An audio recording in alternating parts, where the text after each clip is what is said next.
जय श्री कृष्ण दोस्तों, BSR family में आपका स्वागत है। दोस्तों, आज की वीडियो में हम एक ऐसी औषधि की जानकारी देने वाले हैं जिसको लेने से बांझ स्त्री को भी संतान की प्राप्ति होती है और जिन भी बहनों को 1 या 2 कन्या संतान है तो वो अवश्य इस जड़ी बूटी का इस्तेमाल करेंगे तो उनको निश्चित ही पुत्र की प्राप्ति होगी। दोस्तों, हमारे आयुर्वेद में एक ऐसे चमत्कारी प्राचीन औषधि का वर्णन है जिसको लेने से निश्चित ही आपको मन वांछित संतान की प्राप्ति होगी।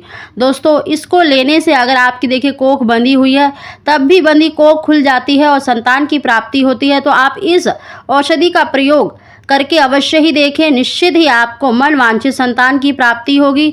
दोस्तों, उसकी जानकारी देने से पहले अगर अभी तक आपने मेरा चैनल सब्सक्राइब नहीं किया तो सब्सक्राइब अवश्य ही कर लें, बगल में बेल आइकन को दबा दें जिससे मेरी आने वाली सभी वीडियो का नोटिफिकेशन सबसे पहले आप तक पहुंच सके।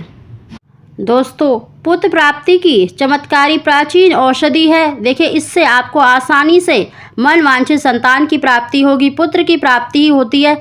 दोस्तों, इसको लेने की जो विधि है, जो नियम है, उसको आपको पूरी ध्यान से सुनना है और इस वीडियो को आपको पूरा सुनना है, तभी आपको अच्छे से समझ आएगा और इसका पूरा लाभ तभी मिल पाएगा जब आप इसको अच्छे से समझकर इस उपाय को करेंगे। दोस्तों, अगर आप देखिए एक कन्या के पहले ही माता पिता बन चुके हैं और आप एक पुत्र की इच्छा रखते हैं तो आपको किस प्रकार से अपने पुत्र प्राप्ति की जो इच्छा है उसकी पूर्ति कर सकते हैं। दोस्तों, यह बहुत ही सरल पुत्र प्राप्ति का सरल उपाय माना जाता है, लेकिन आपको पूरी विधि से इसको सुनना होगा। दोस्तों, और जिन भी देखिए बहनों को संतान नहीं है तो वह भी इसका प्रयोग कर सकती हैं, उनको भी निश्चित ही संतान की प्राप्ति होती है। दोस्तों, गर्भधारण से पहले आपको पुत्र प्राप्ति के लिए इस प्राचीन जड़ी बूटी का इस्तेमाल करना है जिसे हम लक्ष्मणा बूटी कहते हैं। लक्ष्मणा बूटी आपको किसी भी जड़ी बूटी विक्रेता, पंसारी या फिर पतंजलि स्टोर पर मिल जाएगा। दोस्तों, आपको 10 ग्राम जो लक्ष्मणा बूटी है वो लेनी है। दोस्तों, लक्ष्मणा बूटी का प्रयोग बांझ स्त्री और पुत्र प्राप्ति के लिए किया जाता है। इसका जो प्रमाण है हमारे वेदों में और पुराणों में मिलता है। हमारे शास्त्रों में संस्कृत में श्लोकों द्वारा इसके गुणों का बखान किया गया है जिससे निश्चित ही आपको पुत्र की प्राप्ति होगी, लेकिन लेने की विधि आपको अच्छे से जाननी होगी। दोस्तों, अब हम इस जड़ी बूटी को बनाने की विधि आपको बता रहे हैं। दोस्तों, इसके लिए आपको देखिए 10 ग्राम लक्ष्मणा बूटी लेनी है जिसे आपको बिल्कुल बारीक महीन पीस लेना है। साथ ही साथ आपको देखिए 10 ग्राम शिवलिंगी के बीज लेने हैं। दोस्तों, आपको इतनी ही मात्रा में लेनी है। दोस्तों, आपको 10 ग्राम लक्ष्मणा बूटी लेनी है और 10 ग्राम ही आपको शिवलिंगी के बीज लेने हैं। आप सभी जानते हैं कि शिवलिंगी के बीज पुत्र प्राप्ति के लिए प्रयोग किए जाते हैं और दोनों को ही आपको देखिए बारीक बारीक बिल्कुल महीन पीस लेना है, पाउडर तैयार कर लेना है और आपके पास देखिए 20 ग्राम जो औषधि है वो तैयार हो जाएगी। और इसको आपको देखिए 12 संख्या में 12 हिस्से करने हैं, बिल्कुल बराबर बराबर मात्रा में। आप 12 पुड़िया बना के रख लें। इसको प्रयोग करने से देखिए बांझ स्त्री को भी पुत्र की प्राप्ति होती है।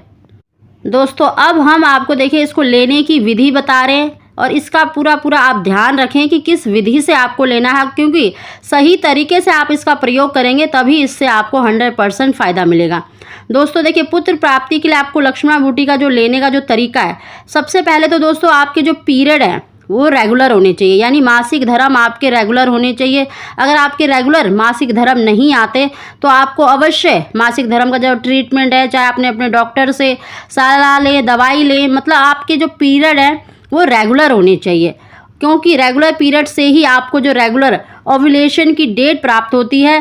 क्योंकि जब ओव्यूलेशन की देखिए उस समय पर अगर आप दवाई लेने के बाद रिलेशन बनाते हैं तो आपको 100% मतलब पुत्र की प्राप्ति होती है। तो इसीलिए आपको जो अपने पीरियड्स हैं वो रेगुलर होने चाहिए ताकि आपको जो रेगुलर ओव्यूलेशन की डेट प्राप्त हो सके। इस औषधि को लेने से पहले आपको यह जानना होगा कि आपको ओव्यूलेशन पीरियड कब है। जैसे आपके मासिक धर्म होते हैं, आपको अगर रेगुलर देखिए मासिक धर्म होते हैं तो आपको 7वां 8वां यानी 6ठे दिन से आपको ओव्यूलेशन की डेट प्राप्त हो जाती है अगर आपके रेगुलर पीरियड्स होते हैं तो।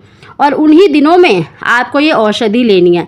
देखिए, आपने जो 12 पुड़िया बनाई हैं उसमें से केवल आपको 4 पुड़िया लेनी है, क्योंकि जो पहला मासिक धर्म आता है, जो ओव्यूलेशन पीरियड होते हैं, उससे पहले आपको 4 जो पुड़िया है वो लेनी है।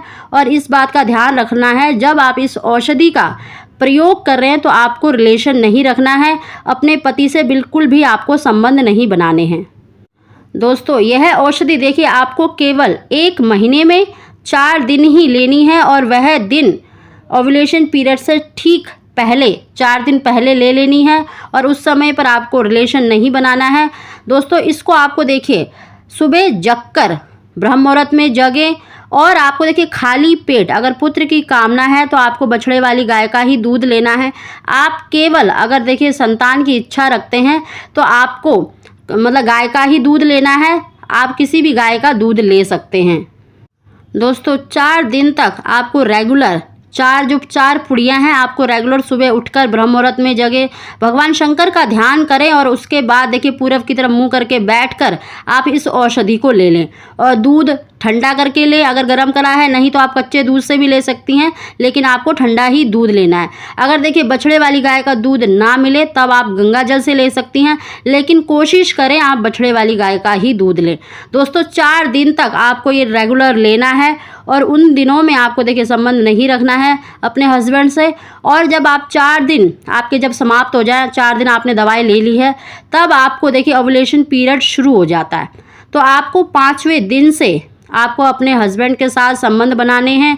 और देखिए अगर आपको सिर्फ संतान की इच्छा है तब तो आप 5 दिन कंटिन्यू मतलब रिलेशन बना सकते हैं। अगर आपको देखिए पुत्र की कामना है तो उसमें भी आपको देखिए सम दिन और सम तिथि का प्रयोग करना चाहिए। दोस्तों आपको केवल महीने के 4 दिन ये औषधि लेनी है, और उसके बाद 5वें दिन से आपको संबंध बनाने हैं 5 दिन कंटिन्यू। तो आपको 100% पुत्र की प्राप्ति होगी, गर्भधारण अवश्य होगा। अगर बाय चांस जैसे पहले महीने में अगर आपको गर्भ नहीं ठहरता तो आपको दूसरे महीने जब आपके पीरियड्स आते हैं, जब आपका ओव्यूलेशन पीरियड आपको पता है कि हमारा ओव्यूलेशन पीरियड ये है, तो उससे पहले ही 4 दिन पहले फिर से आप 4 पुड़िया ले लें, और उसके बाद आपको रिलेशन बनाने हैं। ऐसे ही दोस्तों आपको 3 महीने तक आपको ये कंटिन्यू प्रोसेस करना है। अगर आपको गर्भधारण हो जाता है तब तो आपको फिर इसको बंद कर देना है, फिर आपको लेने की आवश्यकता नहीं है औषधि को। अगर बाय चांस आपको पहले महीने में नहीं ठहरा, दूसरे महीने में नहीं ठहरा, तो लास्ट जो 4 पुड़िया बची हैं उसको आप तीसरे महीने में ले सकती हैं। और उसके बाद जो ओव्यूलेशन पीरियड होता है उससे 4 दिन पहले आप इन दवाइयों को ले लें, औषधि को ले लें बछड़े वाली गाय के दूध के साथ या सिर्फ दूध के साथ, और 5वें दिन से आप अपने हस्बैंड से संबंध बना सकती हैं। दोस्तों अगर आपको देखिए 3 महीने में भी अगर गर्भधारण नहीं होता तो आपको देखिए फिर क्या करना है कि 1 या 2 महीने छोड़ देने हैं, उसके बाद आप फिर से इस प्रोसेस को कंटिन्यू कर सकते हैं, मतलब इन औषधियों को फिर से ले सकते हैं। अगर वैसे तो आपको 100% ये 3 महीने में या पहले या दूसरे महीने में 100% आपको गर्भधारण हो जाएगा। अगर बाई चांस 3 महीने में भी अगर गर्भधारण नहीं होता तब आपको देखिए 1 या 2 महीने छोड़कर फिर से आप ये प्रोसेस ये औषधि लेना शुरू कर सकती हैं। देखिए पुत्र की कामना है तो आपको बछड़े वाली गाय के दूध से ही लेना है।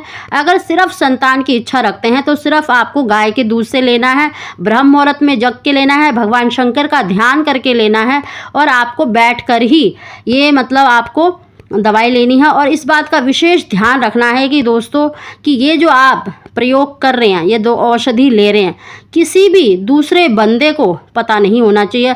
अगर आपको कोशिश करनी है कि आप घर में अपने हस्बैंड के अलावा किसी को भी ये बात ना बताएं कि हम ये औषधि ले रहे हैं। दोस्तों जब हम किसी को बता देते तो वो टोक लग जाती है और वो दवाई अपना असर नहीं करती। दोस्तों ये शास्त्रों में वर्णित है, उसी के अनुसार मैंने आपको बताया है कि उसमें भी बताया गया है कि आप जब इस औषधि का प्रयोग कर रहे हैं तो दूसरे व्यक्ति को बिल्कुल भी पता नहीं होना चाहिए कि आप ये औषधि ले रहे हैं, तभी उसका आपको 100% रिजल्ट मिलता है। दोस्तों इस तरह से इस औषधि को आपको प्रयोग करना है तो आपको 100% मन वांछित संतान की प्राप्ति होगी। दोस्तों अगर आपको कुछ समझ ना आया हो तभी आप मुझे कमेंट करें और वीडियो को दोबारा सुन लें ताकि आपको अच्छे से समझ आ जाए कि इस औषधि को किस तरीके से आपको लेना है और किस तरीके से आपको रिलेशन रखना है। दोस्तों अगर आपको हमारी जानकारी वीडियो पसंद आई तो इसको लाइक अवश्य ही करें। आप सभी को जय श्री कृष्णा।